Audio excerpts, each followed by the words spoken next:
काल म्हणजे परवा मध्यरात्री अचानक दिल्लीवारी केली आणि त्यांची दिल्लीवारी खूप चर्चेत यासाठी आहे, तुम्ही ट्विटही केलेत त्यावर. तर काय नेमकं तुम्हाला म्हणायचंय उपमुख्यमंत्र्यांच्या या दिल्लीवारीविषयी?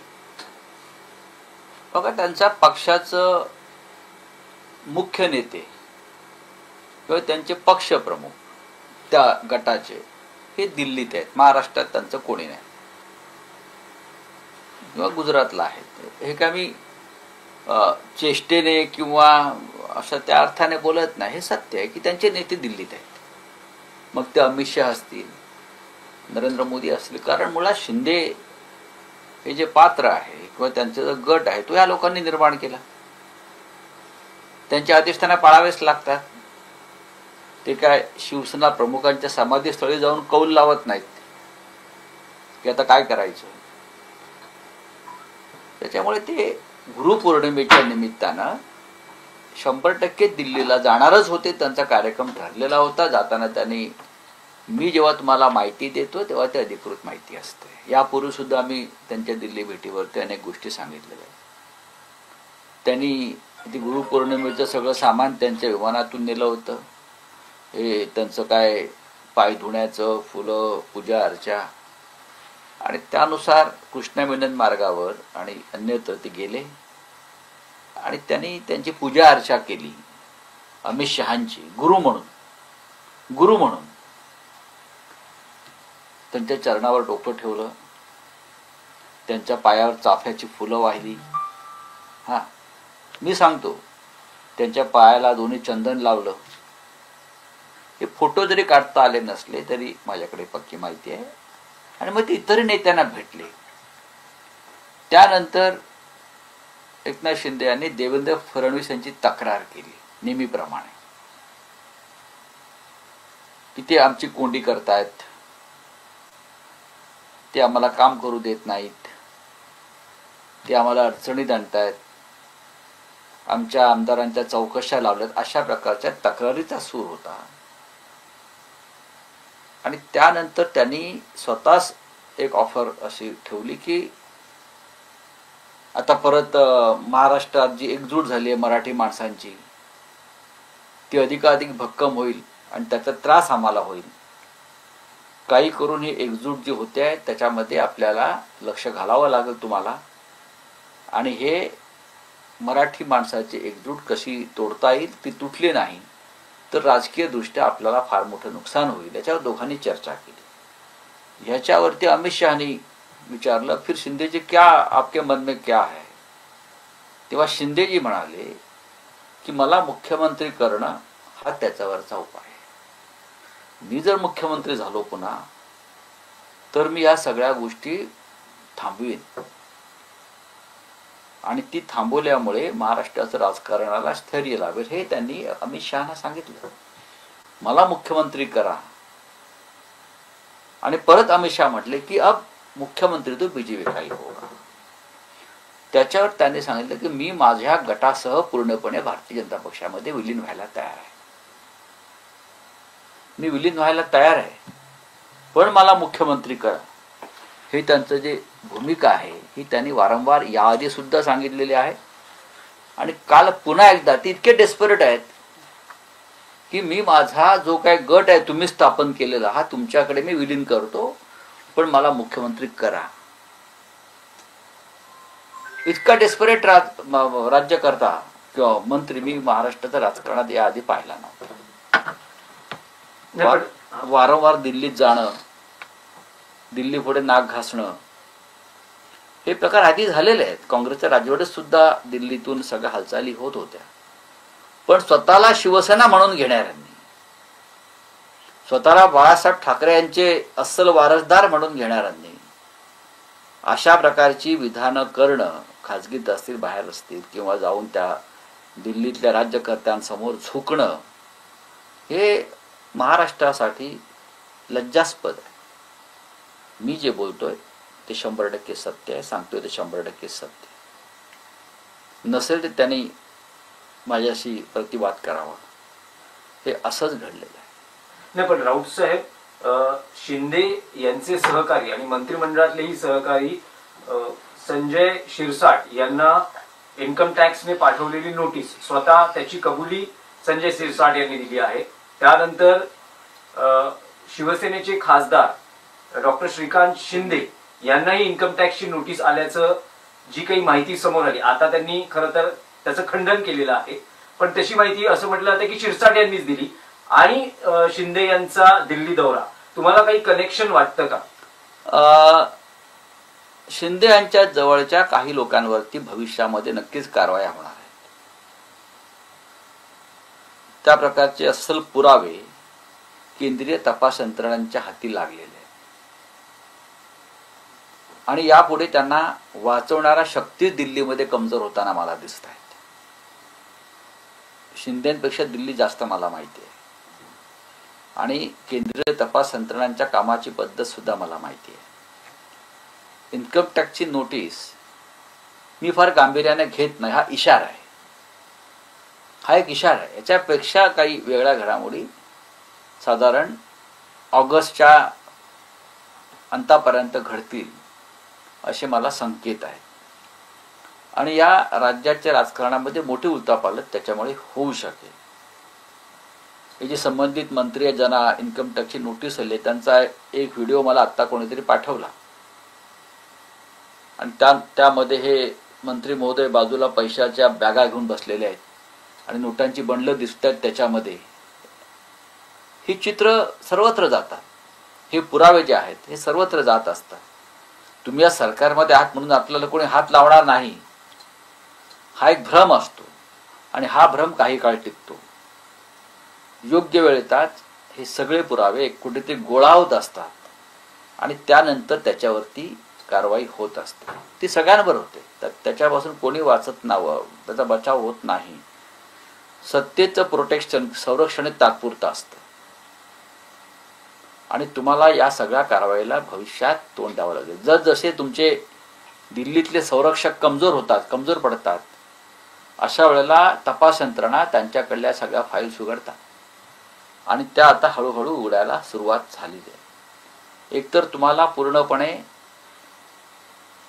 शरणागत होऊन या सत्तेमध्ये सरपटणाऱ्या प्राण्यासारखं राहावं लागेल, नाहीतर तुम्हाला इतर अनेक गोष्टी तडजोड करावी लागते. हे सध्याच्या राजकारणातली स्थिती आहे. मला वाटत नाही की एखाद दुसरा कोणी नेता वगळता एकनाथ शिंदे यांना कोणी संरक्षण या क्षणी देत असेल. नाही, पण राऊत साहेब तुम्ही असंही म्हटलं आहे त्या ट्विटमध्ये की जी अलीकडे आंदोलनाच्या माध्यमातून मराठी एकजूट दिसली त्यावरही शिंदेची अमित शहांशी चर्चा झाली नाही. मी म्हणालो ना की ही जी मराठी एकजूट महाराष्ट्रामध्ये होते, म्हणजे राज ठाकरे उद्धव ठाकरे एकत्र येणं, ही जी मराठी एकजूट होते आणि लोकांच्या मनात जी खतखत बाहेर येते, जो स्फोट होतोय ठिकठिकाणी मराठी एकजुटीमुळे, त्याचा फटका आपल्या सरकारला बसेल, भविष्यात निवडणुकांमध्ये बसेल. विधानसभा आणि लोकसभेचं चित्र वेगळं होतं. तेव्हा आपण घोटाळे करून निवडणुका जिंकू शकलो, काही त्यांनी जे काही शब्द वापरले अनेक माध्यमातून, पण हा फोर्स हा असाच राहिला तर उद्या आपल्याला भविष्यामध्ये आणि वर्तमानामध्ये अनेक अडचणींना तोंड द्यावं लागेल. म्हणून मला मुख्यमंत्री करा, मी हे सगळं मॅनेज करू शकतो, वाटल्यास मी तुमच्या पक्षात येतो, अशा प्रकारचा प्रस्ताव हा शिंदेने पुन्हा एकदा ठेवलाय. मी पुन्हा एकदा म्हणतोय, याआधी सुद्धा या विषयावर मी आमच्या सामनातून आणि माझ्या स्तंभातून सविस्तर लिहिलंय. नाही राऊत साहेब, थेट प्रश्न आहे, उद्धव ठाकरे, राज ठाकरे हे राजकीय दृष्ट्या एकत्र येऊ नये यासाठी आता केंद्रीय स्तरावरूनही आणि महाराष्ट्रातही तुमच्या राजकीय प्रतिस्पर्ध्यांचे प्रयत्न सुरू झाले किंवा तसं एक लक्षात घ्या की आखली जाते. ते प्रयत्न करतील, ते व्यूहरचना करतील, ते दबाव आणतील, अनेक गोष्टी ते करतील. हा त्यांचा राजकारणाचा भाग झाला, मी त्याच्यावरती बोलणारच नाही. पण लोक उत्स्फूर्तपणे बाहेर येत आहेत ना रस्त्यावर. परवा वरळीत झालं, काल मीरा भाईंदरला झालं, राज्यात ठिकठिकाणी या ठिणग्या पडतात, त्या आता कोणाला विझवता येणार नाही. आणि ही भीती महाराष्ट्रातल्या सध्याच्या राज्यकर्त्यांना सतावते. पैशाचा अतोनात वापर होतोय हे खरं आहे, किंबहुना हजारो लाखो कोटीची कामं जी ठेकेदारांना शिंद्यांनी दिलेली आहेत आणि त्याचं किकबॅक आधीच घेतलेलं आहे. हा कळीचा मुद्दा आहे फार. निवडणुकीच्या आधी आणि नंतर साधारण 95,000 कोटीची कामं कोणत्याही टेंडरशिवाय ठेकेदारांना आधीच वाटण्यात आली शिंद्यांकडून आणि त्यातली किकबॅक शेकडो हजारो कोटीची ही आधीच घेण्यात आली. हा एक अत्यंत गंभीर मुद्दा महाराष्ट्रात आणि दिल्लीमध्ये चर्चेला जातोय या क्षणी. जरी या पैशाचं वाटप शिंद्यांनी केलं असलं त्यांच्या पद्धतीनं, तरीही आज असंख्य ठेकेदार ज्यांच्याकडनं हे पैसे घेतले गेले कामाच्या आश्वासनानंतर, ती जर त्यांना कामं मिळाली नाही तर ते आता बोलायला लागले आणि त्या संदर्भात काही ठेकेदारांनी न्यायालयात जाण्याची सुद्धा तयारी केल्याचं माझी माहिती आहे. शिंदेच्या दौऱ्याचं एक मुख्य कारण असंही सांगितलं जातंय की 14 जुलैला सर्वोच्च न्यायालयात पक्ष आणि चिन्हाबाबतीतली सुनावणी आहे आणि त्यामुळे वकिलांशी सल्लामसलत करण्यासाठी ते दिल्लीला गेले. मग अमित शहा त्यांचे वकील आहेत का? राजनाथ सिंग त्यांचे वकील आहेत का? नितीन गडकरी त्यांचे वकील आहेत का? जे वकिलांना भेटायला गेले ना, मग त्यांनी वकिलांना भेटायला पाहिजे, त्या संदर्भात ती चर्चा व्हायला पाहिजे. म्हणजे काही ह्यांच्या माध्यमातून ते न्यायालयावर दबाव आणू इच्छित आहेत का? त्यांच्या मनात कोणती भीती सतावते? शेवटी वकील हे व्हिडिओ कॉन्फरन्सिंगद्वारे सुद्धा आपण स्वतः शिंदे तर वकिली करायला काळा डगला घालून जाणार नाहीत ना सुप्रीम कोर्टामध्ये. म्हणजेच तुम्ही अमित शहांच्या माध्यमातून किंवा राजनाथ सिंग यांच्या माध्यमातून किंवा अन्य केंद्रीय नेत्यांच्या माध्यमातून हा खटला आतापर्यंत जो काय रेंगाळत ठेवला आहे किंवा निर्णय तुम्हाला हवे जसे निवडणूक आयोगाकडून घेतले, तुम्ही त्याच माध्यमाचा वापर करताय का हे सिद्ध होत आहे. मग राऊत साहेब, सत्ताधारी पक्षामधले आमदार संजय गायकवाड यांनी जी मारामारी केली त्यानंतर अजून देखील त्यांच्यावरती गुन्हा दाखल झाला नाही. मोठा गुन्हा दाखल करू शकतात तरी देखील केला गेला गुन्हा दाखल झाला नाही. म्हणजे सुप्रियाताई सुळे यांनी पुण्यात स्वारगेट पोलीस स्टेशनला गुन्हा दाखल केलेला आहे. त्या खासदार आहेत, बरोबर आहे. प्रत्यक्ष चित्र दिसलेलं आहे मारहाणीचं. तुम्ही अनेकांवर विरोधी पक्षाच्या लोकांवरती गुन्हेगारांवरती सुमोठे गुन्हे दाखल यापूर्वी केलेले आहेत ना. हा पब्लिक क्राईम म्हणून तुम्ही त्याच्याकडे पाहता. तुम्ही आता जो जनसुरक्षा कायदा आणलेला आहे तो कशासाठी आणलेला आहात? अर्बन नक्षलवाद जो आहे, अर्बन नक्षलवाद, त्याला आळा घालण्यासाठी वगैरे तुम्ही शब्द वापरले. मला असं वाटतं ज्या प्रकारचा हल्ला कर्मचाऱ्यांवर झाला, कारण काही असतील, आणि ज्याने हल्ला केला तुम्ही त्याची चौकशी करा आणि त्याच कायद्याखाली गुन्हा दाखल करा. तो अर्बन नक्षलवादी आहे का की ज्याने सार्वजनिक ठिकाणी शासकीय कामाच्या ठिकाणी अशा प्रकारे हल्ला केला? अर्बन नक्षलवादाची व्याख्या काय? शासकीय कामात अडथळे आणणं, शासकीय ठिकाणी अशा प्रकारे दंगली घडवणं, अस्थिरता निर्माण करणं. बरं, हा जो कडवटपणा असतो नक्षलवाद्यांमध्ये तोच मला त्या आमदारामध्ये दिसतोय. म्हणजे अर्बन नक्षलवाद हा जो तुम्ही काय मुद्दा आणलेला आहे हा अर्बन नक्षलवाद असेल तर तुम्ही त्यानुसार त्यांच्यावर कारवाई करा. नाही, पण राऊतसाहेब, पोलीस म्हणतात की या प्रकरणात अजून काही तक्रार नाही त्यामुळे कारवाई नाही. पण ज्याचं कॅन्टीन आहे, ज्याच्याकडे त्याचं कंत्राट आहे, ते कॅन्टीन बंद झालेलं आहे, त्याचा ठेका रद्द केलेला आहे, पण आमदारावर अजून काही कारवाई नाही. आज मुख्यमंत्र्यांनी म्हटलेलं आहे की योग्य ती कारवाई या प्रकरणात केली जाईल, तसे आदेश दिले जातील. पण जवळपास आज 2 दिवस उलटतात तरी आमदारावर काही कारवाई होत नाही. याचा अर्थ गृहमंत्री जेव्हा सांगतायत योग्य कारवाई केली जाईल आणि पोलीस करत नाहीत, याचा अर्थ या राज्याच्या गृहमंत्र्याचं कुणी ऐकत नाही. गृहमंत्र्यांच्या वर एक कुठली तरी शक्ती, अज्ञात शक्ती आहे जी पोलिसांना कारवाई करण्यापासून रोखते. ती कोण आहे? ती शक्ती दिल्लीतली आहे का, जी या राज्यातल्या IPS अधिकाऱ्यांना नियंत्रित करते? कशा करता? बघा, कॅन्टीन मध्ये काय झालं हा त्यात मला म्हणायचं नाही. कॅन्टीन अनेक महिने त्याच्यामध्ये लोक खातायत, बसतायत, त्याच्यात अनेक आमदार सुद्धा तिथे जेवतात, मंत्री जेवतात, अधिकारी जेवतात, ही मी माहिती घेतली. कोणी त्याच्या संदर्भात तक्रार केली असेल नसेल हा पुढला प्रश्न. आमदाराला असं वाटलं की मला चुकीचं जेवण दिलेलं आहे. आमदाराला पूर्ण अधिकार आहे, विशेष अधिकार आहे. त्यांनी जाऊन त्या संदर्भात तक्रार करणं, त्या संदर्भात पोलिसात जाणं, त्या संदर्भात संबंधित जी अथॉरिटी आहे अन्न तपासण्याची तिथे जाणं, विधानसभेत प्रश्न उपस्थित करणं वारंवार झालेले आहेत या संदर्भात प्रश्न. ज्या पद्धतीनं आमदार बनियन आणि टॉवेलवर जी बनियन टॉवेल गँग आहे त्या गँगचं नेतृत्व केल्यासारखं ज्या पद्धतीनं त्यांनी त्या कर्मचाऱ्याला मारहाण केली, हे चित्र हा काळा डाग आहे. राऊसाहेब जे आणि तो डाग दूर करायचा असेल तर कायद्यासमोर सगळे समान आहेत हे गृहमंत्री फडणवीस यांनी दाखवायला पाहिजे. या राज्यामध्ये एका बाजूला परमवीर सिंग निर्दोष सुटतात आणि दुसऱ्या बाजूला आमदार मारहाण करणारे समोर दिसतात, त्यांच्यावर कारवाई होत नाही. लोकांनी या महाराष्ट्रातल्या कायदा सुव्यवस्थेवरती कसा विश्वास ठेवायचा?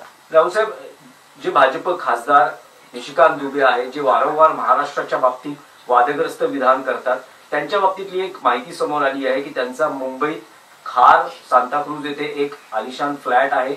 2009 साली 1 कोटी त्याच्यावरती तो फ्लॅट घेतला गेला आणि आता तो भाड्याने दिलाय. यासाठी हे महत्वाचं आहे कारण त्यांचं असं म्हणणं आहे की आम्ही मुंबई आणि महाराष्ट्राला पोचतो, असं जे त्यांचं विधान आहे तेच इथे प्रॉपर्टी येत आहेत महाराष्ट्रात आणि त्यावर ते पैसे कमवत आहेत. ज्याने मंत्री संजय शिरसाट यांनी नोटीस पाठवलेली आहे त्या अथॉरिटीनी दुबे यांना नोटीस पाठवायला पाहिजे. त्यांची आर्थिक चौकशी केली पाहिजे. मुंबईतला फ्लॅट कसा घेतला, काय घेतला, याच्यावरती आता बोलणं योग्य नाही. योग्य वेळी त्याच्यावरती आम्ही सगळे अधिक कागदपत्रांसह आणि पुराव्यासह बोलू.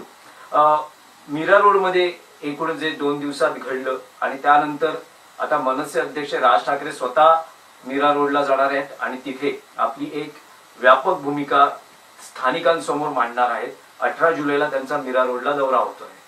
ठीक आहे ना,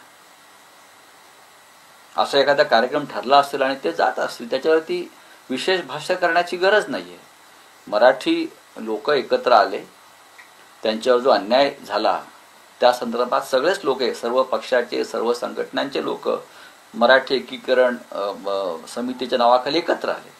त्याच्यामध्ये शिवसेना असेल, मनसे असेल, काँग्रेसचे लोक आहेत आणि जर राज ठाकरे तिकडे जात असतील तर त्यांचं स्वागत केलं पाहिजे. राऊत साहेब, फक्त आणखी एक प्रश्न होता की जनसुरक्षा विधेयकाबाबतीत आपलं काय मत आहे? काल विधानसभेत एकमतानं ते विधेयक मंजूर झालं.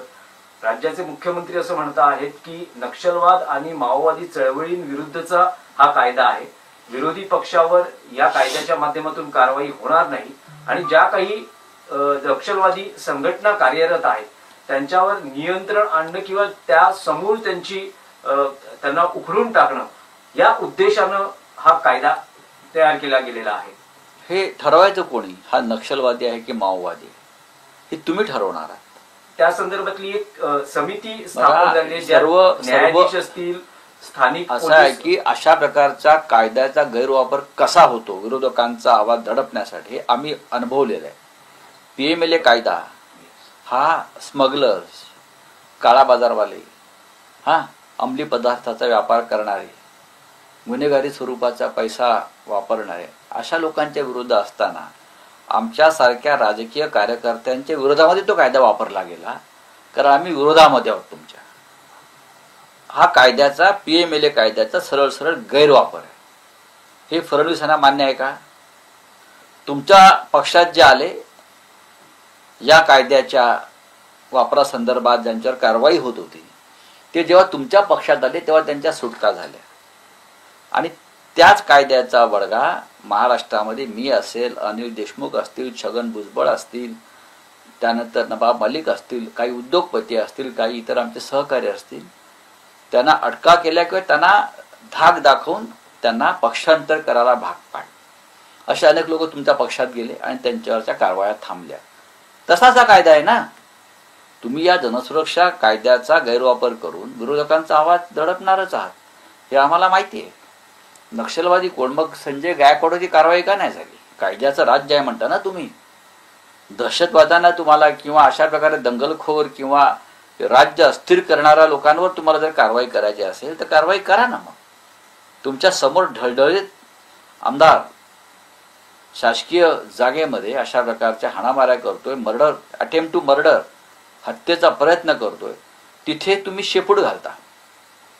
पाहू, करू, विचार करू. आणि एका बाजूला तुम्ही संघटना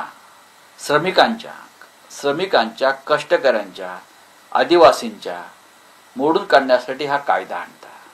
याच कायद्याखाली अशा प्रकारच्या तुम्ही स्टेन स्वामीला झारखंडच्या जंगलातनं पकडून इथे आणलं.